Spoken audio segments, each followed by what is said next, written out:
হরে কৃষ্ণা, রাধে রাধে। বঙ্গভূমি লাইফস্টাইলে তোমাদেরকে সুস্বাগতম। আজকের লীলাটা এতটাই মর্মান্তিক, তোমরা শুনলে ভাববে যে নিজের গোপালের সাথে কেউ কিভাবে এমনটা করতে পারে। মুর্শিদাবাদ বহরমপুরে এক বাড়িতে ৩ বছর ধরে বন্ধ থাকা গোপাল পুরুলিয়ার কবিতা দেবীকে ডাকলেন তাকে নিয়ে যাওয়ার জন্য, এবং সেই ভক্তের ওপর কৃপা করতে চললেন তার বাড়ি। তো চলো আজকের ভিডিওটা শুরু করা যায়। Let's start. ভিডিওটা দেখার আগে আমাদের চ্যানেলটাকে অবশ্যই সাবস্ক্রাইব করুন আর পাশে থাকা বেল আইকনটা প্রেস করে রাখুন, যাতে পরবর্তী ভিডিওর নোটিফিকেশন তোমাদের কাছে সবার আগে পৌঁছে যায়। ঘটনাটি ঘটেছে পুরুলিয়ার নিবাসী কবিতা দেবীর সাথে। কবিতা দেবী বললেন, গোপাল সম্পর্কে এমন কিছু ধারণা আমার ছিলই না, কারণ আমাদের এমন জায়গায় বাড়ি, মানে এমন এলাকাতে বাড়ি যে সেখানে কোনো পুজো পাঠ তেমন একটা হয় না। তাই গোপাল সম্পর্কে আমার তেমন একটা কোনো ধারণাই ছিল না। কিন্তু জানি না কেন আমি ৩ বছর ধরে স্বপ্নতে একটা ছোট্ট বাচ্চাকে দর্শন করছি, ছোট্ট কৃষ্ণ রূপে। স্বপ্নটা দেখার পর তার পরের দিনে আমি আমার মাসিকে ফোন করি এবং তাকে সবটাই জানাই। আমি একটা ছোট্ট বাচ্চাকে দেখছি, তার মাথায় ময়ূরপুচ্ছ দেওয়া, তার কোমরের ধুতিটা একটা ওড়না দিয়ে বাঁধা, আর তার হাতে একটা বাঁশি। এ যেন ছোট্ট কৃষ্ণ রূপে তাকে আমি দেখছি, যেমন আমি যেন দেখছি ছোটবেলার কৃষ্ণ। এই কথা শুনে মাসিমণি আমাকে বলল, তুমি কৃষ্ণকে নয়, তুমি গোপালকে দর্শন করছো। কৃষ্ণের যে ছোটবেলার রূপ তাকে গোপাল বলা হয়। মাসির এই কথা শুনে আমি খুব অবাক হই যে আমার গোপাল সম্পর্কে তেমন কিছু তো ধারণা ছিল না। তাই মাসিকে আমি জিজ্ঞাসা করি, এই গোপালটাকে। তখন মাসিমণি আমাকে এই গোপাল সম্পর্কে সম্পূর্ণ তথ্য নির্দেশ দেন, যে গোপাল কে ছিলেন। তার যখন লীলা বলছিলেন, আমি সেই লীলা শুনতে শুনতে আমি গোপালের প্রতি একবারের জন্যই খুবই আকর্ষিত হই। তারপর মাসিমণি গোপাল সম্পর্কে সমস্ত কথা বলার পর ফোন রেখে দিলেন এবং আমিও নিজের কাজে ব্যস্ত হয়ে পড়লাম। তারপর আমার গোপালের কথা মাথা থেকে একদমই বেরিয়ে যায়। এইভাবেই দিন কাটছিল। আবার প্রায় ১.৫ মাসের মাথায় আমি একই স্বপ্ন দেখি আর একই ছেলেকে দেখি যে আমার সামনে দাঁড়িয়ে আছে আর খুব সুন্দরভাবে হাসছে। প্রায় ২.৫ বছর এই স্বপ্ন দেখতে দেখতে গোপালের প্রতি আমার একটা আকর্ষণ জন্মে যায়। তারপর আমি ইউটিউবে সার্চ করে দেখতে থাকি গোপাল সম্পর্কে সম্পূর্ণ তথ্য, এবং ইউটিউবে অনেক কিছুই ভিডিও আমি দেখতে পাই, আর গোপাল সম্পর্কে, সেবা সম্পর্কে অনেক কিছু তথ্য আমার ধারণা হয়। আর এই সব দেখেই গোপালের প্রতি আমার আলাদাই একটা প্রেম জন্মায়। এবং তারপরে আমি আমার হাজব্যান্ডকে বলি যে আমিও একটা ছোট্ট গোপাল সোনা নিয়ে আসতে চাই। আমিও ইউটিউবে গোপাল সোনার সব ভিডিওগুলো দেখে বুঝতে পেরেছিলাম যে গোপাল বালস্বরূপ, তাকে বাচ্চার মতো সেবা করা হয়। যেহেতু আমার কোনো সন্তান ছিল না, সেহেতু আমার হাজব্যান্ডকে আমি গোপাল সোনা আনার কথা বলে রাজি করাই, আর আমার হাজব্যান্ডও গোপাল সোনা আনার কথা বললে একবারেই সে রাজি হয়ে যায়। তিনি আমাকে বললেন যে চলো কালকেই আমরা মার্কেটে যাই আর গোপাল সোনার একটা সুন্দর বিগ্রহ নিয়ে আসি। এই বলে আমরা পরের দিন দুজনে মার্কেটে যাই। হয়তো গোপাল সোনা আমাদের কাছে তখন আসতেই চাইছিল না, তাই আমরা অনেক দোকান ঘুরেও একটা সুন্দর বিগ্রহ পছন্দ করতেই পারিনি, আর কোনো গোপালকেই ঘরে আনতে পারিনি। আর আমি এই ভেবে খুবই উদাস ছিলাম। তখন আমার হাজব্যান্ড আমাকে বলল, তুমি বেশি চিন্তা করো না, এরপর দ্বিতীয় দিন যেদিন আমরা মার্কেটে যাব সেদিনকে অবশ্যই আমরা একটা সুন্দর গোপালের বিগ্রহ নিয়ে আসব। তারপর আমরা কয়েকদিন পর অন্য আরেকটা মার্কেটে গেলাম। আর সেদিনও আমার ভাগ্যটা এতটাই খারাপ ছিল যে সেদিনকেও কোনো গোপালের বিগ্রহ আমরা নিয়ে আসতে বাড়িতে পারিনি বা কোনো গোপাল উদ্ধার করতে পারিনি। দোকানের কোনো গোপালই যেন আমাদের পছন্দ হচ্ছিল না। তারপর আমি বাড়িতে এসে একদমই ভেঙে পড়ি আর আমার হাজবেন্ডকে বলি আমি আর গোপালকে বাড়িতে আনতেই চাই না, কারণ আমরা দুজনেই মার্কেটে এই দুদিনই ঘুরলাম কিন্তু কোনো গোপালই পছন্দ হলো না। এর থেকে বুঝে নিতে হবে যে গোপাল সোনা আমাদের বাড়িতে আসতেই চাইছে না। আমার হাজবেন্ড এই কথা শুনে আমাকে বলল, তুমি বেশি চিন্তা করো না, এর পরের দিন আমরা যে মার্কেটে যাব আর সবার আগে দোকানে সব থেকে প্রথম যে গোপালটাকে দেখতে পাবো সে যেমনই হোক না কেন তাকে আমরা সেই অবস্থাতেই বাড়িতে নিয়ে আসব। আমার হাজবেন্ডের এই কথা শুনে আমি একটুখানি নিশ্চিন্ত হই এবং ঘুমিয়ে পড়ি।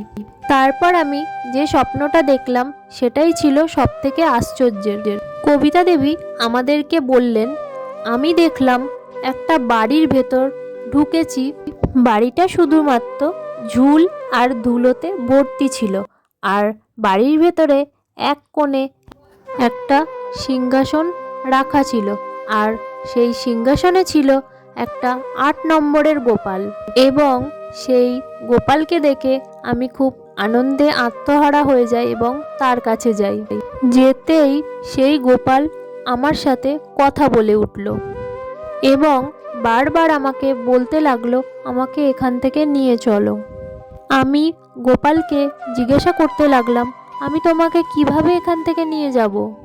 তোমাকে দেখে মনে হচ্ছে তো তুমি কারোর বাড়ির সদস্য, তাহলে তোমাকে আমি এখান থেকে কিভাবে নিয়ে যাব বাবা? কিভাবে নিয়ে যাব একটু বলো। তখন গোপাল আমাকে বলল, আমার বাড়ির লোক আমাকে এখানে ফেলে রেখে চলে গেছে। আমার বাড়ি বহরমপুর আর বহরমপুরের সমস্ত ঠিকানা কবিতা দেবীকে বলে দেন আর একটা ফোন নাম্বারও বলে দেন। এই কথা বলতেই কবিতা দেবীর ঘুমটা ভেঙে যায়, কিন্তু ঘুম থেকে উঠতেই কবিতা দেবীর একটা আশ্চর্যের ব্যাপার হলো তার হাতে একটা কাগজের টুকরো পায়। সেই কাগজের টুকরোর মধ্যে বহরমপুরে সেই বাড়ির ঠিকানা আর একটা ফোন নাম্বার লেখা ছিল। কবিতা দেবী তারপর সকালবেলা ঘুম থেকে উঠেই সেই ফোন নাম্বারে একটা ফোন করে এবং সেই ফোন নাম্বারটা ছিল দুবাইয়ের। কবিতা দেবী ফোন করতেই তখন ফোনটা রিসিভ করে এক মহিলা। কবিতা দেবী তাকে জিজ্ঞাসা করেন, আচ্ছা আপনার বাড়ি কি বহরমপুর? তখন তিনি তাকে বলেন, না আমার বাড়ি আগে বহরমপুর ছিল, এখন আমরা দুবাইয়ে থাকি, যেহেতু আমার হাজবেন্ড ওখানে কাজ করে। তখন কবিতা দেবী আবার তাকে জিজ্ঞাসা করেন, আপনার বাড়িতে কি গোপাল আছে? তখন সেই মহিলা কবিতা দেবীকে বলেন, হ্যাঁ আমার বাড়িতে গোপাল ছিল, আমরা যখন বহরমপুরের বাড়িতে থাকতাম তখন আমার বাড়িতে গোপাল ছিল, কিন্তু আমরা যখন দুবাইয়ে চলে আসি তখন আমরা সেই গোপালটাকে নিয়ে আসিনি, সেই গোপালটা বহরমপুরের বাড়িতেই আছে। তখন কবিতা দেবী সেই কথাটা শুনে একটু রেগেই যান, বলেন, কেন বলুন তো আপনি আপনার গোপালকে ওখানে রেখে এসেছেন? গোপাল এখন সেখানে কাঁদছে, আপনার কান অবধি কি সেই কান্না পৌঁছায় না? এই কথা শুনে সেই মহিলা বললেন, আমি আমার গোপালকে খুবই ভালোবাসতাম আর আমি আমার গোপালকেও আমাদের সাথে নিয়ে আসতে চেয়েছিলাম। তখন আমার হাজব্যান্ড বলে, আমরা মাত্র 5 বছরের জন্য দুবাই যাচ্ছি, 5 বছর তো আবার আমরা এখানে চলেই আসব, তাহলে শুধু শুধু এই গোপালটাকে নিয়ে গিয়ে ব্যাগ ভারী করে আবার তাহলে টিকিটের ভাড়া দিতে হবে, প্লেনের ভাড়া দিতে হবে, তার থেকে গোপাল এখানেই থাকুক, আমরা চলে যাই। গোপালের জন্য আমার মনটা খুবই খারাপ করছিল, কিন্তু আমার হাজবেন্ডের কথাও শোনাটা খুব দরকার ছিল, তাই আমি কিছু না বলেই গোপালকে বহরমপুরের বাড়িতে রেখেই আমরা দুবাইয়ে চলে আসি। এই কথা শুনে কবিতা দেবী রাগে অগ্নিশর্মা হয়ে গেছিলেন। তখন কবিতা দেবী তাকে বললেন, আপনি তো খুব আশ্চর্য মহিলা, এতদিন ধরে আপনার গোপালকে সেবা করলেন, শখের গোপাল বাড়িতে নিয়ে এলেন, পুজো করলেন আর তাকে বস্তুর মতো বাড়িতে রেখে চলে গেলেন। আশ্চর্য ব্যাপার তো, আপনি কি জানেন আপনার গোপাল আমাকে 3 বছর ধরে ডাকছে? আপনার হয়তো বিশ্বাস হবে না, আপনার গোপাল কাল রাত্রেবেলা আমাকে একটা কাগজের মধ্যে আপনার বাড়ির ঠিকানা আর ফোন নাম্বার লিখে দিয়ে গেছে। এই কথা শুনে মহিলাটা একটু চমকেই ওঠে, কারণ সে বলে, এরকম আবার হয় নাকি? গোপাল কখনো কাউকে কারোর বাড়ির ঠিকানা আর ফোন নাম্বার লিখে দিতে পারে? তখন কবিতা দেবী বলেন, আপনি কি আমাকে চেনেন? আপনি আমাকে চেনেন না, আমি পুরুলিয়াতে থাকি, কিন্তু আপনার বাড়ির ঠিকানা আমার কাছে আছে। আপনার যদি বিশ্বাস না হয় যে গোপাল আমাকে সব কিছু দিয়েছে, তাহলে আমি আপনাদের সম্পর্কে বা আপনার গোপাল সম্পর্কে এত কিছু জানলাম কি করে? আপনার গোপাল গত 3 বছর থেকে খুব কষ্টে আছে, তাই আমার ইচ্ছা গোপাল যখন আমাকে ডেকেছে আমি তার কাছে যাব এবং তাকে নিয়ে আসব। তার ব্যবস্থা আপনাকেই করে দিতে হবে। কবিতা দেবীর এই কথাটা শুনে মহিলা একটু নিশ্চিন্ত হলেন এবং বললেন, ঠিক আছে, আপনি আমার গোপাল নিয়ে আসুন। আমাদের প্ল্যান ছিল আমরা 5 বছর অবধি দুবাইয়ে থাকব, কিন্তু আমার হাজব্যান্ড এখন বলছেন এত তাড়াতাড়ি আমরা ফিরে যাব না, তাই গোপালের আরও কষ্ট হবে। তার থেকে বরং আপনি গিয়ে গোপাল সোনাকে নিয়ে আসুন। আমার বাড়ি থেকে কিছুটা দূরে আমার দাদার বাড়ি, সেখানে আমার বাড়ির ডুপ্লিকেট চাবি দেওয়া আছে। এখানে আমি আমার দাদাকে সমস্ত কিছু বলে রাখবো, আর আপনি আমার দাদার বাড়ির ঠিকানাটা লিখে নিন। প্রথমে আপনি আমার দাদার বাড়ি যাবেন, সেখান থেকে চাবি নেবেন, তারপর আমার বাড়ি গিয়ে লক খুলে গোপালটা নিয়ে যাবেন। তারপর সেই বহরমপুর নিবাসী কবিতা দেবীকে তার দাদার ঠিকানাটা দিয়ে দেন এবং নিজের কথা মতনই কাজ করেন। সমস্ত কিছু কথাবার্তা শেষ হওয়ার পর কবিতা দেবী এবং তার স্বামী তৈরি হন বহরমপুর আসার জন্য। তারা বহরমপুরে আসেন এবং প্রথমেই তারা তার দাদার বাড়িতে যান। সেখানে কবিতা দেবী সমস্ত কিছু ঘটনা খুলে বললে তার দাদা বলেন, বোন আমাকে সমস্ত কিছু বলেছে। তারপর চলুন প্রথমে বাড়িতে যাই, আগে গোপাল সোনাকে নিয়ে আসি। তবে যাই হোক, আমার বোন ভুল করে ফেলেছে, গোপালটাকে সে আমাদের বাড়িতেও দিয়ে যেতে পারত, সেটা না করে সে গোপালটাকে বাড়িতে ওইভাবে বন্দি করে অনেকটাই ভুল করে ফেলেছে। তবুও গোপাল যখন এখন আপনাদের কাছে যেতে চায়, তাহলে আমরা আপনাদের দায়িত্বেই গোপালটাকে দিয়ে দিতে চাই। এই বলে কবিতা দেবী আর তার হাজব্যান্ডকে নিয়ে চললেন তার দাদা তার বাড়িতে। সবটাই যেন কাল্পনিক বলে মনে হচ্ছিল, কিন্তু গোপাল যে এমন এমন লীলা করতে পারে তা ভাবাই যায় না। ভক্তের কাছে আসার জন্য ভগবান কী না করতে পারে। বাড়িটা খোলার পর কবিতা দেবী আরও চমকে গেলেন, কারণ স্বপ্নের মধ্যে তিনি যে বাড়িটাকে দেখেছিলেন ধুলো আর ঝুল দিয়ে ভর্তি, আর বাড়ির মধ্যে একটা ছোট্ট সিংহাসনে এক কোণে বসেছিলেন 8 নম্বরের সেই গোপাল সোনা, এবং তার চেহারা আর তার স্বপ্নের গোপাল সোনার চেহারা হুবহু এক ছিল। তিনি আনন্দে আত্মহারা হয়ে চোখে অশ্রু নিয়ে মনে মনে ভাবতে লাগলেন যে গোপাল সম্পর্কে আমার এমন কোনো ধারণাই ছিল না, সেই গোপাল নাকি কৃপা করতে চলে এলো আমার কাছে। তাহলে যে লোকে বলে ভগবান বলে কিছুই হয় না, আর মূর্তিতে নাকি কখনোই ভগবান বাস করে না, আর প্রত্যেকের কথাকে মিথ্যে করে দিয়ে গোপাল নিজেই প্রমাণ করে দিল না সে জীবিত, তার মধ্যেও ভগবান বাস করেন।